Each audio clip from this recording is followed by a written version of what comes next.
Hi everyone, my name is Risha. Today is the 14th of April 2024. I'm going to be going over my weekly option chain analysis for SPX for the expiry on the 19th. Max OI level has gone down for both the CE and PE, which is negative. The quantity has also decreased for CE but increased for PE, which is positive. Quantity change is higher for PE, which is positive.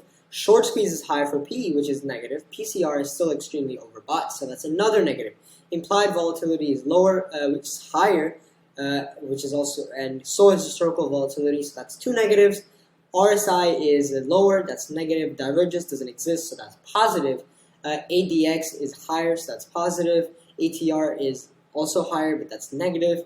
EMA 20 and EMA 50 are both up, so that's positive. VWAP is higher, so the VWAP is lower, so that's negative.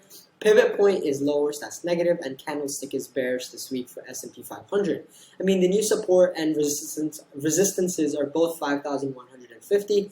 Previous week's support was 5,200, and previous week's resistance was 5,250. And this week, the prediction is that S&P 500 goes down. So, thank you for watching, enjoy, and I will see you in the next video.